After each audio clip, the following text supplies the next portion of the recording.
Então tá bom. Então vamos ler Neemias, capítulo 13. Eu vou ler esse capítulo inteiro, tá? É um capítulo um pouco extenso, apesar de que eu não vou falar todo esse capítulo, mas é importante eu ler todo este capítulo para nós entendermos o que se passa aqui no final do livro de Neemias, capítulo 13.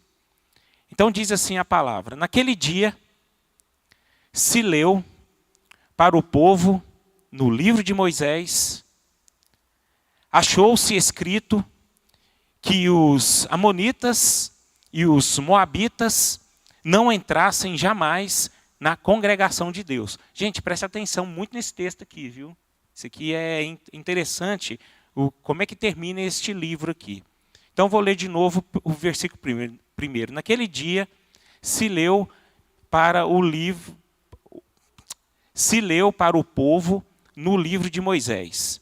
Achou-se escrito que os amonitas e os moabitas não entrassem jamais na congregação de Deus, porquanto não tinham saído ao encontro dos filhos de Israel com pão e água. Antes, assaliaram contra eles Balaão para os amaldiçoar. Mas o nosso Deus converteu a maldição em bênção. Ouvindo eles, o povo de Deus, esta lei, apartaram de Israel todo elemento misto. Versículo 4. Ora, antes disso, Eliasibe, sacerdote, encarregado da câmara da casa do nosso Deus, se tinha aparentado com Tobias. E fizera para este uma câmara grande, onde dantes se depositavam as ofertas de manjares, o incenso, os utensílios e os dízimos dos cereais, do vinho e do azeite, que se ordenaram para os levitas, cantores e porteiros, como também contribuições para os sacerdotes. Mas quando isso aconteceu, isso Neemias dizendo, não estive em Jerusalém, porque no 32º ano de Artaxerxes, rei da Babilônia, eu fora ter com ele. Mas ao cabo de certo tempo, pedi licença ao rei e voltei para Jerusalém. Então soube do mal que Eliasibe fizera para beneficiar a Tobias. Vocês sabem quem foi Tobias? Isso que eu queria que vocês prestassem atenção. Nós estudamos aqui, a gente viu quem era Tobias. E Tobias, no final desse livro aqui, ele estava tendo alguns privilégios dentro da casa do Senhor. Então vamos ler de novo o verso 7. Então soube do mal que Eliasibe fizera para beneficiar a Tobias, fazendo-lhe uma câmara nos pátios da casa de Deus. Isso muito me indignou, a tal ponto que atirei todos os móveis da casa de Tobias fora da câmara. Então ordenei que se purificassem as câmaras e tornei a trazer para ali os utensílios da casa de Deus, com as ofertas de manjares e o incenso. Versículo 10. Também soube que os quinhões dos levitas não se lidavam, de maneira que os levitas e os cantores que faziam serviço tinham fugido cada um para o seu campo. Então contendi com os magistrados e disse: por que se desamparou a casa de Deus? Ajuntei os levitas e os cantores e os restituí a seus postos. Então, todo Judá trouxe os dízimos dos cereais, do vinho e do azeite aos depósitos. Por tesoureiros dos depósitos pus Selemias, o sacerdote, Zadok, o escrivão, e dentre os levitas, Pedaías. Como assistente deles, Anã, filho de Zacur, filho de Matanias, porque foram achados fiéis, e se lhes encarregou que repartissem as porções para seus irmãos. Por isso, Deus meu, isso aí é Neemias orando, por isso, Deus meu, lembra-te de mim, e não apagues as beneficências que eu fiz à casa do meu Deus e para o seu serviço. Verso 15. Naqueles dias vi em Judá os que pisavam lagares aos sábados, e traziam trigos e que carregavam sobre os jumentos, como também vinho, uvas e figos e toda sorte de cargas que traziam a Jerusalém no dia de sábado. E protestei contra eles por venderem mantimentos nesse dia. Também habitavam em Jerusalém tírios, que traziam peixes e toda sorte de mercadorias, que no sábado vendia aos filhos de Judá e em Jerusalém. Contendi com os nobres de Judá e lhes disse: que mal é este que fazeis, profanando o dia de sábado? Acaso não fizeram vossos pais assim, e não trouxe o nosso Deus todo este mal sobre nós e sobre essa cidade?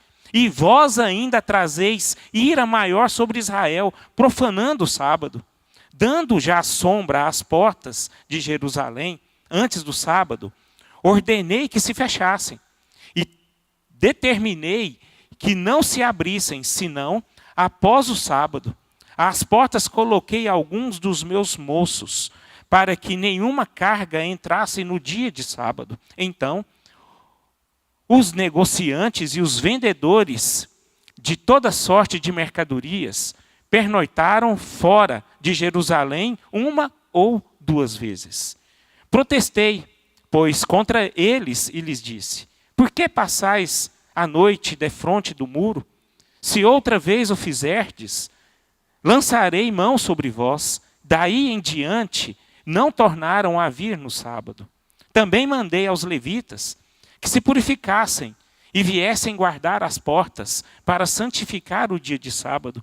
Também nisto, Deus meu, lembra-te de mim e perdoa-me segundo a abundância da tua misericórdia. Vi também naqueles dias que judeus haviam casado com mulheres asdoditas, amonitas e moabitas. Seus filhos falavam meio asdodita e não sabiam falar judaico, mas a língua de seu respectivo povo. Contendi com eles e os amaldiçoei. E espanquei algum deles, e lhes arranquei os cabelos, e os conjurei por Deus, dizendo: não dareis mais vossas filhas e seus filhos, e não tomareis mais suas filhas, nem para os vossos filhos, nem para vós mesmos. Não pecou nisto Salomão, rei de Israel? Todavia, entre muitas nações não havia rei semelhante a ele, e ele era amado de seu Deus, e Deus constituiu rei sobre todo Israel. Não obstante isso, as mulheres estrangeiras o fizeram cair no pecado. Dar-vos-íamos nós ouvidos para fazermos todo este grande mal, prevaricando contra o nosso Deus, casando com mulheres estrangeiras? Um dos filhos de Joiada, filho do sumo sacerdote Eliasibe, era genro de Sambalate, o horonita, pelo que o afugentei de mim. Lembra-te deles, Deus meu, pois contaminaram o sacerdócio, como também a aliança sacerdotal e levítica. Limpei-os, pois, de toda estrangeirice e designei o serviço dos sacerdotes e dos levitas, cada um no seu mister, como também o fornecimento de lenha em tempos determinados, bem como as primícias. Lembra-te de mim, Deus meu, para o meu bem. Senhor, estamos aqui mediante esta palavra e peço a Deus que, de certa forma, por meio dela, a tua igreja possa abrir os olhos, a tua igreja seja ensinada e a tua igreja começa a buscar, ó Pai, por meio desta palavra, uma vida com o Senhor, uma vida que agrada o teu coração, uma vida, Pai, que fica de acordo com a vontade do Senhor. É assim que eu oro em nome de Jesus, amém e amém. Fiz questão, queridos, de ler todo este capítulo para mostrar para vocês que a história de Neemias é uma história bem abençoadora, né, que começa através de uma reestruturação dos seus muros e das suas portas, E ela termina buscando novamente uma restauração. Ela começa buscando uma restauração, a história de Neemias, e ela termina buscando uma nova restauração. Então a gente pode perceber que não houve uma constância nessa história. A Bíblia fala aqui que Neemias ficou com esse povo. E Neemias, ele ficou durante um bom tempo com esse povo. Ficou vários anos com eles. A obra da casa de Deus, ela durou poucos dias. Perdão, da casa de Deus não, dos muros e das portas de Jerusalém. Mas, depois que terminou as portas, ainda Neemias ficou um bom tempo com eles. Mas só que a Bíblia diz aqui que Neemias, ele saiu. Ele teve um período que ele voltou para o lugar onde ele estava antigamente. Ele foi ter com o rei Artaxerxes. E nesse período que ele se afastou de Jerusalém, o povo se corrompeu. E esse povo se corrompeu, e Neemias, quando ele retornou para Jerusalém, viu que aquele povo precisava de uma nova restauração. E eu queria, queridos, relatar algumas questões aqui que são fundamentais e urgentes para todos nós aqui, mediante a esta realidade de Neemias. Eu vejo que essa realidade na vida, no tempo de Neemias, é uma realidade aqui nossa também. A gente não precisa ser ingênuo para pensar que a gente não precisa, né, de ser restaurados. Então, a primeira questão que eu gostaria de destacar aqui, que é muito visível na palavra do Senhor e que tem tudo a ver aos dias de hoje, é a instabilidade do povo de Deus. Tá? É importante nós falarmos sobre isso. A instabilidade do povo de Deus. Não sei se você chegou a acompanhar o livro de Neemias, se você estudou em casa, nós pedimos isso para vocês estudarem, né, lerem a palavra. Se você leu Neemias capítulo 10, você vai observar que houve, tem gente aqui coçando a cabeça, a testa, isso é porque não leu, né?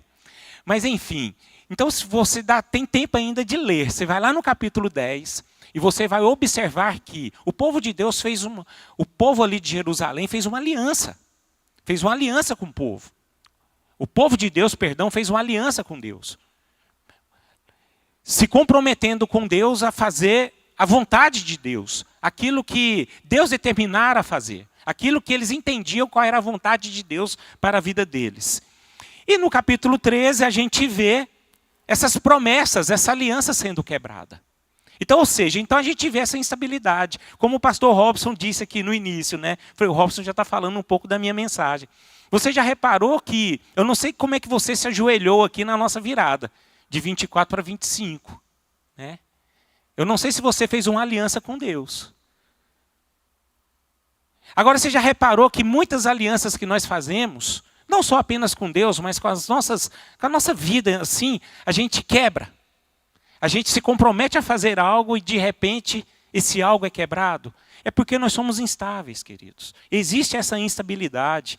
E essa instabilidade, ela não é boa. A gente tem que vigiar nessa questão. A gente tem que tomar conta. A gente tem que entender que a aliança foi feita para não ser quebrada. E essa questão da aliança, ela só não aconteceu no tempo de Neemias. A gente pode perceber que de Gênesis a Apocalipse, a gente vê, ao longo da história bíblica, a gente vê pessoas fazendo aliança com Deus e, de certo modo, quebrando. De certo, eu não sei por qual a razão, mas se quebra. E quando se quebra, há um prejuízo muito grande a essas pessoas, né? Então, o que eu posso dizer para vocês aqui? Que nós precisamos guardar os nossos corações, queridos.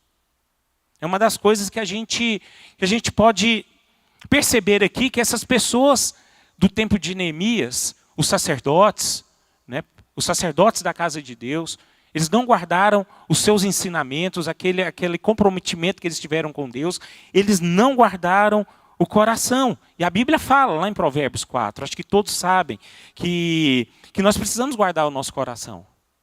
né? E precisamos entender que o coração é o símbolo das emoções. E a gente corre risco, queridos, de cair e se dar mal. Tiago capítulo 1, verso 17 e 18 diz algo que nós precisamos nos comprometer com isso, queridos. Nós que buscamos fazer um compromisso com Deus, buscamos ter uma aliança com Deus, e nós precisamos entender o quanto isso é significativo e que glorifica o nome do Senhor. Vamos ler todos juntos o versículo 17 e 18?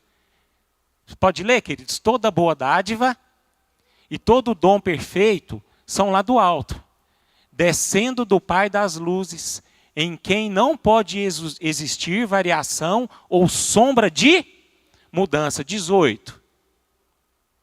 Pois, segundo o seu querer, ele nos gerou pela palavra da verdade, aguarda isso aí, para que fôssemos como que primícias das suas criaturas. Então essa questão aqui, queridos, nós fomos escolhidos por Deus para que fôssemos como que primícias das suas criaturas, aos valores. Então essa aliança, queridos, ela precisa ser guardada por nós, porque você foi escolhido para demonstrar a glória de Deus. E essa glória de Deus, ela precisa ser manifesta através da sua vida. E quando você quebra isso, queridos, quando você deixa de dar seu testemunho, quando você quebra a sua aliança, quando você deixa de viver a verdade, isso aí prejudica não só apenas você, mas prejudica Deus, prejudica a glória de Deus, prejudica de certa forma o reino de Deus. Então, vamos usar esse ano de 2025 e ser pessoas estáveis. Vamos colocar as nossas convicções em primeiro lugar. Vamos aprender a controlar as nossas emoções. Existem tantas pessoas que já foram quebrantadas diante de Deus, já foram dispostas a servir a Deus e hoje não são mais. Por quê, irmão? O que aconteceu? O que aconteceu em nós? Por que isso acontece em nós? Eu vejo que é por causa da nossa inconstância, a nossa instabilidade emocional que afeta muito essas questões. A segunda coisa que nós podemos tirar aqui desse texto, que são fundamental, que são urgentes, é nós analisarmos que a instabilidade do povo de Deus existe e nós precisamos guardar os nossos corações. A segunda é a importância da liderança espiritual na vida do povo de Deus. Gente, eu vejo assim, a liderança, ela tem um papel fundamental, sabe? Liderança é um negócio assim que hoje tem tantas pessoas querendo ser líder, né? E líder eu tenho convicção no meu coração, irmãos, que isso é uma coisa muito séria. E isso é um chamado, tá? Porque existem pessoas que têm desejo de ser líder, mas não têm chamado. E esse negócio é um caso sério. É um caso sério. A liderança, ela tem a responsabilidade de buscar a Deus, sabe? Toda liderança, nós que somos líderes, líder de igreja, líder de ministérios, né? Ela não é para satisfazer o seu ego, tá? É algo sério isso. É algo que exige uma responsabilidade muito grande, porque além de você se corromper, se você não tiver essa visão, você leva muitas pessoas junto com você para um fracasso, sabe? E eu estava analisando a respeito disso. Poxa, eu louvo a Deus pela vida dos meus líderes, sabe? Hoje, geralmente a gente é intitulado, né? Hoje, as pessoas já me falaram que eu sou o tipo de um pastor que prega muito questão de santificação, de mudança, né, de vida com Deus. Eu faço isso, irmãos, é porque eu fui ensinado, eu fui direcionado. Eu não fui ensinado a ser um profissional da fé.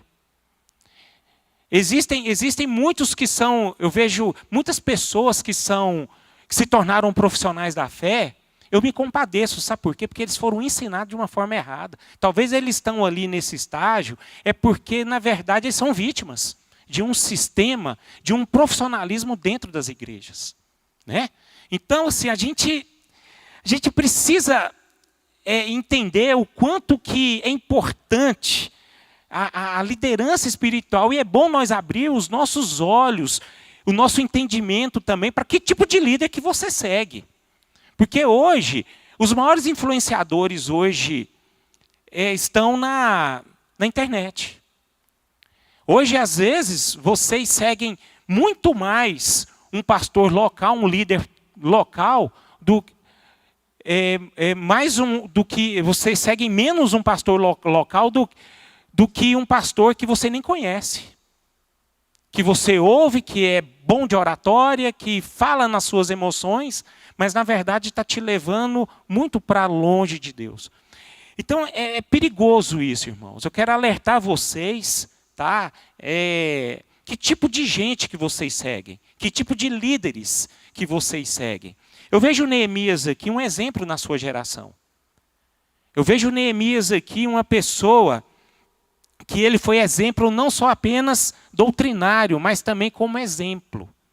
Eu vejo Neemias aqui um homem direcionado por Deus. Eu vejo, e não é difícil você ver uma pessoa líder ser direcionada por Deus, sendo direcionada por Deus. A gente vê Neemias um homem que começa o livro orando, jejuando, chorando, e ele termina o livro o quê? Orando também. Ele faz oração, ele se indigna, ele vê as coisas erradas, e ele quer restaurar essas coisas que estão erradas, mas ele busca isso em oração. Então, queridos, eu vejo que a restauração, ela depende muito de líderes comprometidos com Deus. Entendeu? Neemias era um homem que ele era sensível a essas questões, e um homem íntegro. E é importante você verificar quem são essas pessoas. Quem são essas pessoas? Ele foi leal a Deus, ele foi leal ao rei e foi leal ao seu povo. Então, era um homem estável emocionalmente. Neemias não mudou. Ele não mudou. Gente, as coisas de Deus, eu fico tão preocupado, porque as coisas de Deus, ela não muda. E hoje as pessoas ficam buscando mudanças, umas formas diferentes para atrair pessoas. E isso me preocupa muito. E as coisas de Deus não mudam, irmãos. As coisas de Deus são simples. O difícil é viver. E eu vejo Neemias aqui, o homem que vivia. Ele vivia. Neemias mostrou aqui para nós que ele não dependia de aplausos. E eu acho interessante que ele também não se intimidava com as situações adversas. Ele não se intimidava com as críticas, ele não se intimidava com as coisas erradas. Ele via as coisas erradas e fazia. E Neemias viveu exatamente aquilo que Paulo disse aos Gálatas, dizendo: porventura, procuro eu agora o favor dos homens ou de Deus? Ou procuro agradar a homens ou procuro agradar a Deus? E o que Paulo fala ainda? Se agradasse ainda a homens, eu não seria servo de Cristo. Então, meus irmãos, tome cuidado, né? É bom você observar que tipo de liderança você serve, você busca, o seu coração está inclinado, porque a liderança, sim, ela faz diferença no meio do povo. Terceira coisa que nós podemos destacar aqui, esse texto aqui, irmãos, dá para a gente tirar várias lições. Eu tirei aquilo que seja uma coisa bem prática, né, e que senão vai gastar muito tempo aqui. Eu acho que essas questões que eu tirei aqui vai ser algo que vai ser fundamental para a sua vida. O terceiro é que o ecumenismo é uma ameaça e quebra a aliança com Deus. Para quem não sabe o que é ecumenismo, ecumenismo é a busca da união, da comunhão e da harmonia apesar das diferenças. Nós podemos ver aqui nesse texto o que aconteceu com Eliasibe, que era sacerdote, infiltrando, colocando lá dentro Tobias. Um homem que foi extremamente contra o projeto da reconstrução dos muros e das portas de Jerusalém. Meus irmãos, isso aqui é tão sério. Isso aqui é tão perigoso. Né? A gente precisa entender que nós devemos conscientizar que o ecumenismo é uma mistura proibida por Deus. Tá? E hoje a gente vive realidades, conceitos tão deturpados. A gente vive variações de conceitos que é muito sério, sabe? Hoje o mundo tem entrado de uma forma muito forte dentro da igreja, dentro da casa de Deus. Hoje os valores mundanos têm entrado de uma forma tão sutil e de uma forma tão rápida, que é uma coisa assustadora. Irmãos, igrejas hoje têm virado comércio.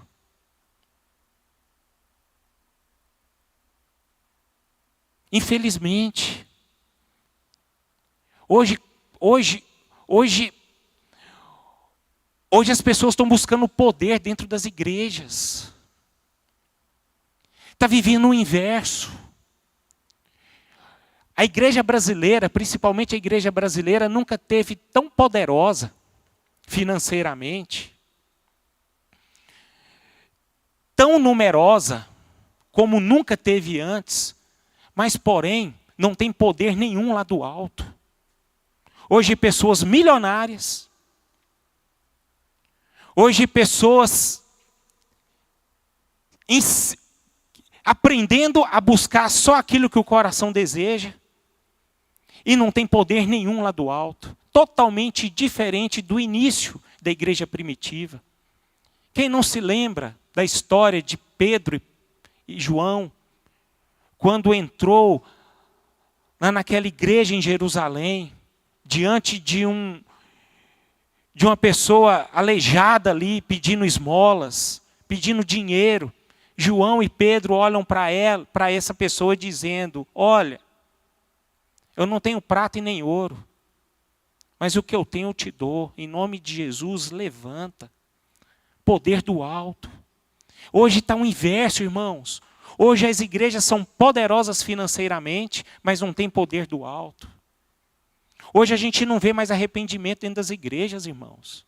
Hoje está tendo uma cegueira espiritual tão grande. Eu vejo um espírito maligno entrando dentro das igrejas, aquele espírito de engano. Onde o ecumenismo, ele entrou de uma forma muito poderosa. Deus, irmãos, não mudou valores. Tem coisas que Deus abomina, tem coisas que Deus não aceita. Não aceita. Vamos ver o ensinamento de Jesus Cristo. Jesus Cristo, você acha que ele tinha comunhão com os saduceus? Ele tinha comunhão com os fariseus? Não tinha. Ele tinha, meus irmãos, comunhão com aqueles que queriam segui-lo, aqueles que arrependiam dos seus pecados, aqueles que entendiam que Jesus era o Senhor. E Jesus caminhava com esse povo, porque Jesus queria ensinar esse povo. E Jesus amou esse povo de tal forma que amou até o fim. Mas agora aqueles que Jesus chamava e eles não queriam aceitar, Jesus andava com eles? Não andava. Não andava, irmãos. Jesus se afastava deles. Jesus, ele tinha comunhão com aqueles que buscavam o quê? Uma vida com ele. Aí a gente não. Hoje as coisas estão meio complicadas. Hoje as pessoas acham que você deve aceitar a pessoa como ela é. A igreja precisa aceitar a pessoa como ela é, não. A igreja precisa aceitar a pessoa como ela chega. Como ela chega, mas ela precisa ser mudada e precisa ser transformada. Porque se ela não buscar uma transformação dentro da igreja, uma mudança dentro da igreja, essa mesma pessoa vai corromper os valores da igreja. Gente, hoje está tendo libertinagem dentro da igreja. Hoje está tendo coisas terríveis dentro da igreja. E o povo está calado, está com medo de falar. E o pior de tudo isso está sendo o quê? Influenciado. Errado. A igreja não pode ser assim. Eu vejo Neemias indignado com essa situação. Eu vejo que Neemias, quando viu Eliasibe sendo opositor, ele se indignou. Ele viu que estava errado. Ele viu que Eliasibe, sumo sacerdote, era um homem que estava ali, talvez no lugar de Neemias, tomando conta da casa de Deus. Ele se desviou, buscou, foi influenciado. Ele estava dando coisas para Tobias que não poderiam estar. Ele estava vendo ali pessoas se envolvendo com casamentos errados. Ele estava vendo ali que naquele tempo não podia trabalhar dia de sábado. Sábado era dia de descanso. Naquele tempo a lei exigia isso. E o povo não estava mais nem aí. Um povo que não tinha mais vida de intimidade, de santificação com Deus. Não estava nem aí com Deus. Estava vivendo apenas buscando o seu bel prazer. Meus irmãos, as coisas de Deus não é da forma como você pensa. Você busca a Deus não é através daquilo que você pensa. Não é através das suas emoções. É através da palavra que nos ensina. Se nós vivemos dessa forma, achando que, eu acho que deve viver assim, você está errado, irmão. Você tem que partir para as Escrituras, e estudar a palavra de Deus, e entender como é que Deus quer que nós sejamos igreja. Se fosse assim, não poderia ter as cartas de João para as igrejas. Por que a maioria dessas igrejas em Apocalipse foram abominadas por Jesus? Por quê? Por que elas precisavam buscar uma restauração? Porque Jesus não estava aceitando a forma como elas estavam sendo ser igreja. Cadê o amor? Opa, peraí. Por que vocês estão mornos? Peraí, por quê? Por que vocês não oram mais? Por que no culto de oração segunda-feira só dá 3, 4 pessoas? Porque vocês não oram. Não ora. Não tem prazer de orar. Não gosta de orar. Não tem prazer de estar na casa de Deus. Então existem essas coisas, irmão, dentro de nós que precisam ser extirpadas. Essas situações que precisam ser, que o Espírito Santo de Deus tem que combater a nossa consciência, a nossa mente. Meus irmãos, eu vejo aqui que a tolerância com o mal foi a causa da quebra da aliança firmada. A gente tem que ser intolerante conosco mesmo, irmãos, naquilo que está errado. A gente precisa reconhecer aquilo que nós estamos errados e nós precisamos buscar uma nova direção de Deus. Imagine só, Neemias ficou 12 anos com aquele povo. 12. E no tempo que ele saiu, o povo saiu da presença dele e viveu de forma errada. O que Neemias fez? Buscar de novo uma restauração. Queridos, é complicado. Vamos tomar muito cuidado com o ecumenismo, queridos. A ordem de Deus ela é muito clara. Você sabe qual que é a ordem de Deus? Retirai-vos do meio deles. Vamos ler 2 Coríntios 6,17. Nova aliança, tá? Vocês podem ler para mim? Bem alto?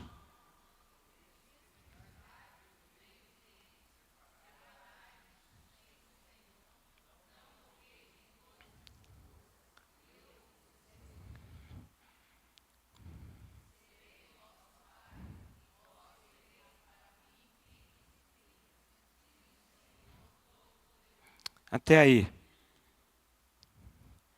Volta lá ao 17.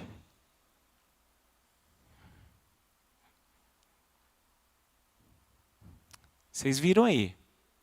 Por isso, retirai-vos do meio deles. Separai-vos, diz o Senhor. Não toqueis em coisas impuras, e eu vos receberei. Apocalipse 18, 4. Ouvi outra voz do céu dizendo, isso é Jesus dizendo, retirai-vos dela, povo meu, para não serdes cúmplices em seus pecados e para não participardes dos seus... Olha aí, está vendo? Essa é a questão. Tem muita coisa errada, irmãos. Tem muita coisa errada entrando na vida da igreja, por falta de conhecer a palavra do Senhor. Portanto, irmãos, vamos tomar cuidado. Outra coisa é o sincretismo. Temos que tomar muito cuidado com o sincretismo. Amém por isso? Quarto. Olha o que nós podemos observar aqui dentro desse texto. Profanação da casa de Deus. Profanação. E eu acho interessante que Neemias aqui foi um homem que ele chorava, né? A gente observou aqui várias lições dizendo que ele chorava. Mas Neemias não só apenas chorava, ele se indignava. A gente vê Neemias um cara quebrantado, mas ele não era ingênuo. Tá? Tinha passos firmes com a sua consciência e ninguém o influenciava. Interessante isso. A igreja do Senhor, irmãos, não pode ser profanada. A igreja não pode perder a sua raiz. A igreja precisa ser firme nas suas convicções. Firme. Gente, o que adianta a gente ter uma igreja cheia, mas sem Deus? O que adianta? O que adianta a gente arrecadar muito dinheiro se o Espírito Santo de Deus não paira nesse lugar, está reprovando, está a ponto de vomitar? O que adianta? Então a gente vê aqui a casa de Deus sendo profanada, sacerdotes corrompidos, obreiros corrompidos. E você sabe o que aconteceu por causa de tudo isso? A igreja corrompida. Se eu ensinar para vocês corrupção, irmãos, vocês vão praticar o quê? Corrupção. Agora, se a gente ensinar santificação, o que vai acontecer com vocês? Vocês vão ser quebrantados a buscar uma santificação. É a palavra de Deus que nos mostra. E eu entendo que nos dias atuais, assim como Neemias, o povo de Deus precisa voltar para Deus urgentemente. Precisamos voltar para Deus. Não pode haver parcialidade no nosso meio. A igreja do Senhor não pode ser profanada. A igreja de Deus, ela não pode ser manchada. E a igreja de Deus é você, irmão. A gente conscientiza muito com bandeira, né? Templo, tal. Mas a igreja é tu. É tu. Você é igreja. Será que a sua mente é santificada? O seu coração, os seus membros, o seu corpo está em santificação ou não? Ou você está todo corrompido? Mente, coração, corpo, tudo corrompido. É tempo de lavar, irmão. É tempo de deixar o Espírito Santo rasgar o véu do seu coração. E conscientizar vocês a buscarem uma vida que glorifica o nome do Senhor. Para terminar, a liberdade que temos em Cristo, a Bíblia fala que nós somos livres, né? Hoje nós somos livres. A liberdade que temos em Cristo precisa ser vigiada constantemente. Porque o quanto nós somos vulneráveis. Entendam, queridos, o que esse livro de Neemias me mostra aqui, que as vitórias de ontem não servem para hoje, tá? Não serve. Não vive de passado, não, irmão. Vive no presente. É o presente hoje que vai determinar o seu futuro. Aquilo que você é hoje é que você vai conseguir ser o amanhã. E isso tem que ter firmeza. Eu vejo aqui na Bíblia aqui que esse povo, ontem, eles foram avivados e hoje eles estavam em crise. E você já reparou? Muitos de nós passamos por isso? Eu mesmo passo, viu?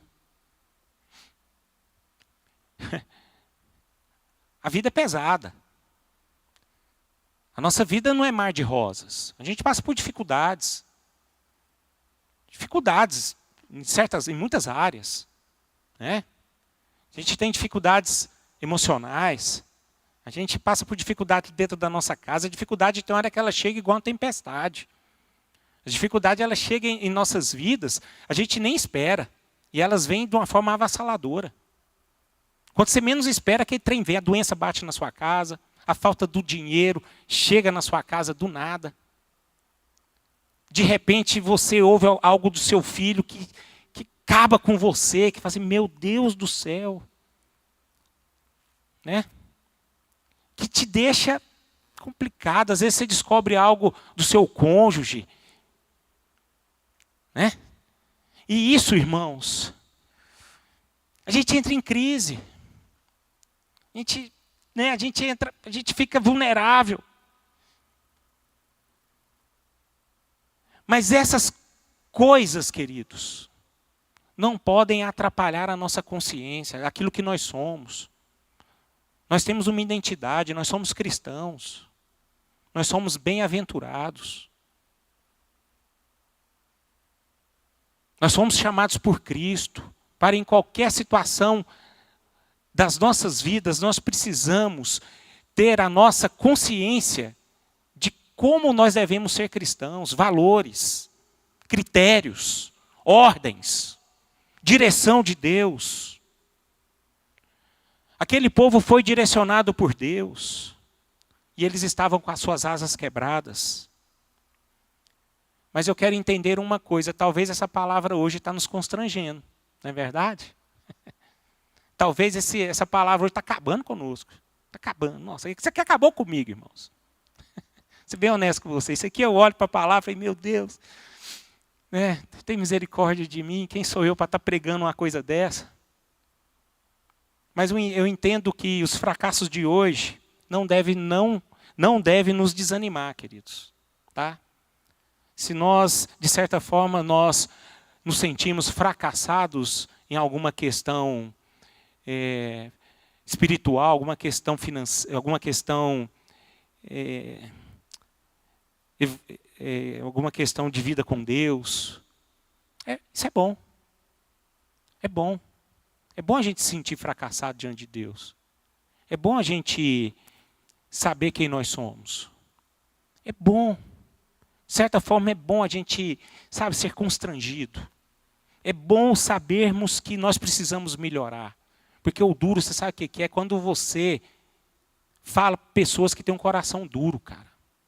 É terrível isso. Pessoas que acham que já é boa demais. Pessoas que não precisam mais ouvir.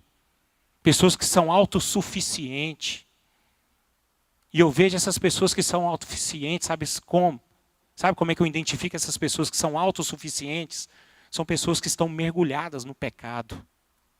Porque um dos maiores pecados que é terrível na vida de um ser humano é o tal do orgulho. Achar que não precisa mudar. Achar que já está bom, que não precisa ser ensinado. Que ele é totalmente independente, que não precisa da graça de Deus. Isso é terrível, irmãos. Eu entendo que, para terminar, a última palavra que eu quero dizer, últimas palavras que eu quero dizer aqui, a nossa vida é uma vida de reforma, queridos. A nossa vida é uma vida de reformas e nós vamos terminar a nossa vida buscando reformas. A igreja precisa de reforma, as nossas vidas precisam de reforma. Todos os dias nós precisamos buscar uma reforma. E quem é acostumado a mexer com reforma, sabe o quanto é difícil. É trabalhoso, né, manhã? Trabalhoso, rapaz. Eu saí lá da casa da minha mãe esses dias, ela teve que reformar a casa. Estou falando isso porque eu fiz tanta bagunça lá que ela teve que reformar a casa dela. Reforma, dá trabalho, irmão, dá gasto. A reforma, ela te tira da acomodação, sabe, ela mexe com você. Mas é assim que é a nossa vida. Amém por isso? Vamos ficar de pé?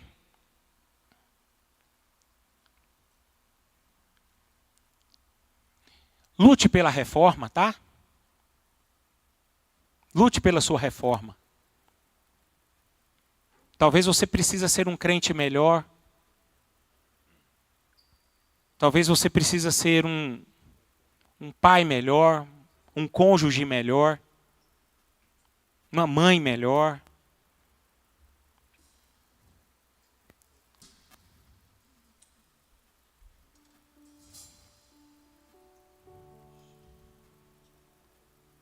Igreja reformada, sempre reformando, perdão.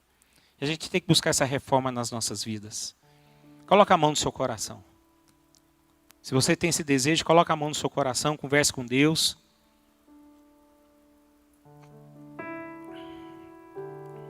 Nós estamos iniciando o ano aqui, tá? Uma coisa eu quero direcionar a sua oração. É você pedir para Deus, Deus, que eu não venha me corromper. Livra-me da corrupção.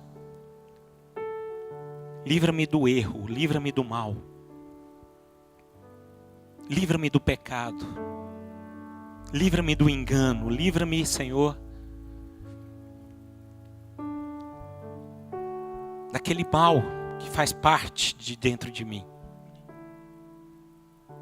Muitas vezes nós somos como Paulo, às vezes até pior. Mas Paulo era honesto quando ele disse: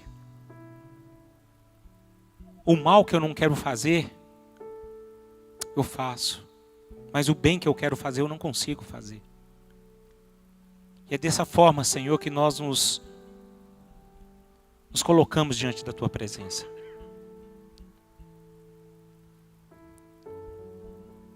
Pessoas que são carecedores da graça e da direção do Teu Espírito Santo em nossos corações. Senhor, livra-nos do engano. Livra-nos, ó Deus, do mau entendimento. Livra-nos, Senhor, em nome de Jesus, daquilo que nos leva a uma corrupção diante da Tua pessoa. Coloca em nós, ó Pai, um coração verdadeiro, um coração certo, assim como foi o coração de Neemias. Um coração apenas voltado para o Senhor. Ele não era movido pelas circunstâncias, pelas pessoas, mas ele era movido pelo Senhor.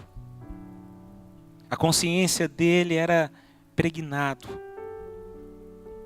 à Tua santa presença, Senhor. Gere isso em nós. Gere isso na Tua igreja, Senhor. Faça dessa igreja uma igreja santa e adornada.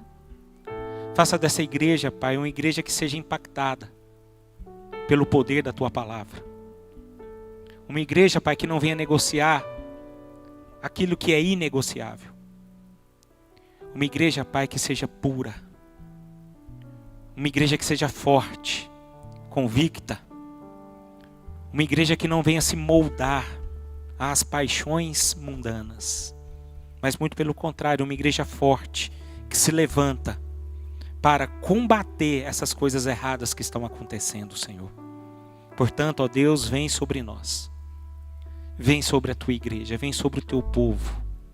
Converta, Pai, o Teu povo, tire do Teu povo um coração de pedra.